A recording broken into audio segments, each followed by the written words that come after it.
নবীজির সর্বমোট হাদিসের সংখ্যা 7 লাখ, তার ভেতরে 6 লাখ হাদিস আবু যুরআ রাজি একাই মুখস্থ করে রেখেছিলেন।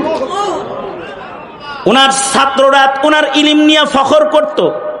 ফখর করতে করতে এক ছাত্র তার বিবিরে বলে, এই বিবি, জানো কেমন উস্তাদের ছাত্র আমি? আমার উস্তাদের নাম আবু যুরআ। আমার উস্তাদ এমন উস্তাদ যার লক্ষ লক্ষ হাদিস সনদ সহ মুখস্থ আছে। বিবি বলে, লাখ লাখ হাদিস মুখস্থ করা এটা কি চারটিখানি কথা তামসারা লাভ করো? লাখ লাখ হাদিস কোনদিন একজনের মুখস্থ থাকে?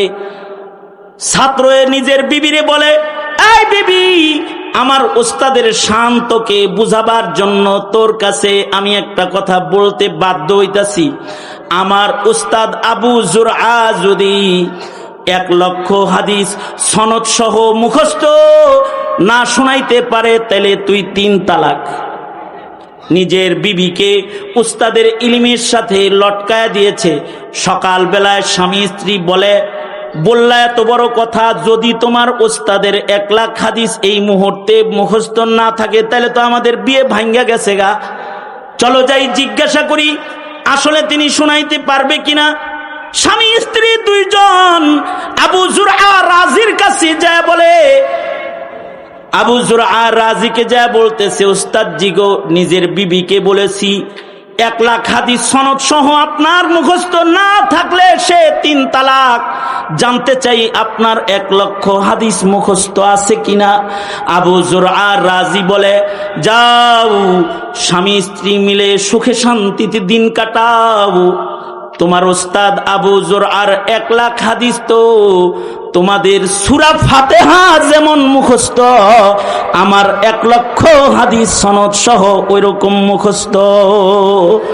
এই ছাড়াও 6 লাখ হাদিস আমার সিনায় আছে।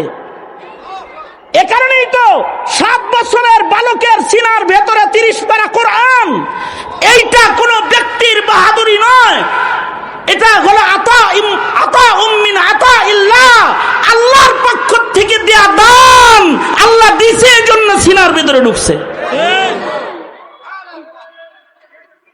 আমাদের কিছু কিছু মুহাদ্দিস ছিলেন, কিছু কিছু মুফতি ছিলেন, যাদের সিনার ইলম বছরের পর বছর নেওয়ার পরেও শেষ হয় নাই। বছরের পর বছর ইলমে দিন বিতরণ করার পরেও শেষ হয় নাই। ইমাম সারাখসি রহমতুল্লাহ আলাইহি হানাফি মাযহাবের শ্রেষ্ঠ ইমামদের মধ্যে, শ্রেষ্ঠ আলেমদের মধ্যে একজন ইমাম সারাখসি। উনাকে সরকার জেলখানায় দিল, এই তালবে ইলমরা শোনো, তোমারও জেলখানায় যাওয়া লাগতে পারে তুমি যদি আলেম হও। কেউ যদি আলেম হয় তাহলে তাকে জেলে যেতে হতে পারে, কেউ যদি আলেম হয় তাকে জালিমের জিন্দানখানায় বন্দী হতে হবে, কেউ যদি আলেম হয় তার হাতে হাতকড়ি পড়তেই পারে, কেউ যদি আলেম হয় তাকে পুলিশের অত্যাচার, নির্যাতন, নিপীড়ন ভোগ করা, এটা করা লাগতেই পারে। কারণ আলেমরাই আশিদ্দাউ আলাল কুফার লা ইয়াখাফুনা লাউমাতা লাইম। তারা কারোর মালামত আর ভ্রষ্টতা ভর্ৎসনাকে তারা পরোয়া করে না। কে তাদেরকে মালামত করবে, কোন আলেম এই পরোয়া করে না। কারণ আলেমরা ভয় পায় একমাত্র কাকে? জোরে আওয়াজ করে বলেন। আলেমরা তো ভয় পায় আল্লাহকে। এ কারণে আলেমরা ছোট ছোট মাসআলার জন্য জেলে যেতে হয়েছে যুগে যুগে। আহমদ বিন হাম্বল রহমতুল্লাহ আলাইহি, ইবনে তাইমিয়া রহমতুল্লাহ আলাইহি ওনাদের ইলমের কারণে, ওনাদের ফতোয়ার কারণে জেল খেটেছেন। ইমাম সারাখসি 11 বছর জেলে ছিলেন। উনি 11 বছর পর্যন্ত যে জেলখানায় রইলেন, কি মাসালা লয়ে একটা ফতোয়া, ছোট্ট একটা মাসালা। যেমন 2021 সালে কিছু আলেমরা জেল খেটেছে ভাস্কর্যের বিরুদ্ধে ফতোয়া দিয়া। একদল বলতে চায় ভাস্কর্য হালাল, ভাস্কর্যের জন্য শত শত কোটি টাকা খরচ করা যায়। আর আরেক দল বলতে চায় না, মুসলমানের মাটিতে ভাস্কর্য হতে পারে না, এগুলোকে ভেঙে ফেলা হবে, বুড়িগঙ্গায় ফেলানো হবে। যারা বলছে ভেঙে ফেলা হবে তখন জেল। যদি সরকারের তালে তালে ফতোয়াটা দিয়ে দেয় তাহলে তো আর জেলে যাওয়া যায় না, জেলে যাওয়া লাগে না। আলেমরা কখনো তো মুখ বন্ধ রাখতে পারে না। কিসের কারণে বন্ধ রাখতে পারে না? ইলমের কারণে বন্ধ রাখতে পারে না, আল্লাহর ভয়ে। ইমাম সারাখসির আমলে ওই যুগের বাদশার খাহেশ হইল যে সে কুমারী দাসীর সাথে রাত্রি যাপন করবে, অর্থাৎ তার কৃত দাসীকে নিয়ে রাত্রি যাপন করবে। এমন দাসী যার এখনো পর্যন্ত ঋতুস্রাব চালু হয় নাই, মাসিক চালু হয় নাই। কেউ তো আর কথা বলতে সাহস পায় না, দাসী লয়ে বাদশা থাকবো, হালাল জিনিস, হালালকে ঠেক দেয় কেমনে, বাধা দেয় কেমনে, কেউ কথা বলে না। কিন্তু ইমাম সারাখসি ফতোয়া দিয়ে বসলেন, বাদশাহ মহোদয়, বান্দি মনিবের জন্য হারাম না হালাল, কিন্তু ওই বান্দি মনিবের রাত্রি যাপনের জন্য হারাম যেই বান্দির এখনো পর্যন্ত মাসিকের দরজাই খুলে নাই। তার মানে আল্লাহ তাআলা তাকে এখনো পর্যন্ত ওই জায়গায় যাওয়ার পারমিশন দেন নাই। আপনি এই কুমারী এই মেয়েটাকে এইভাবে নিয়ে রাত্রি যাপন করা আপনার জন্য জায়েজ নাই। বাদশার তো রাগ, হ্যাঁ, তোমার একটা ফতোয়ার কারণে হালাল কামটাও করতে পারলাম না, মনের একটা খাহেশ মিটাইতে পারলাম না, বাস ইমাম সারাখসিকে জেলখানায় দিয়ে দিল। এই একটা মাসআলা বইলা কত বছর জেল খাটলেন? জেল খাটলেন 11 বছর। এই 11 বছর যে জেলে রইলেন, ওনার ছাত্ররা, আগের জমানার জেল তো এখনকার জেলের মতো না। আমি কুমিল্লা জেলে আসছিলাম, ইয়াতে চালানে আনছিল আমাকে কুমিল্লা, ওই সময় মামুনুল হক সাহেব আমাদেরকে কুমিল্লা আনলো। তো কুমিল্লা ফাঁসির যে সেল আছে সেটার ভিতরে রাখছে, এটার কোনো জানালা টানালা নাই, এটার বাতাস ঢুকে উপর দিয়া, নিচ দিয়া কোনো বাতাস। তবে ভাঙ্গা একটা ফ্যান দরজায় দিছিল, কিন্তু এই ফ্যানও চলে না। এই ফ্যানের বাতাস যদি গায়ে লাগাইতে হয় তাইলে কাছে যাইতে হয়। যেই দিন আমাকে এই কুমিল্লা কোর্টে উঠানো হয়েছিল, তা ওই দিন লাইফ জ্যাকেট, হেলমেট সবকিছু দিয়া একেবারে আন্ডারওয়ার্ল্ডের শ্রেষ্ঠ এক সন্ত্রাসী বানায় তারপরে উঠাইছে। হাজার হাজার মানুষ দেখতে আসছে। কি কামটা কি করছি আমরা বলেছিলাম, রাজামশাই, মুসলমানের মাটির স্বাধীনতা দিবস পালন করতে ভারত থেকে কোন কসাইকে বাংলাদেশের মাটিতে আনবেন না। শুধু এতটুকুন বলেছিলাম। এইটুকুন বলার কারণে জেল। ইমাম সারাখসিরও জেল, কিন্তু আমাদের জেলখানায় তো ভাঙ্গা ফ্যান আছে।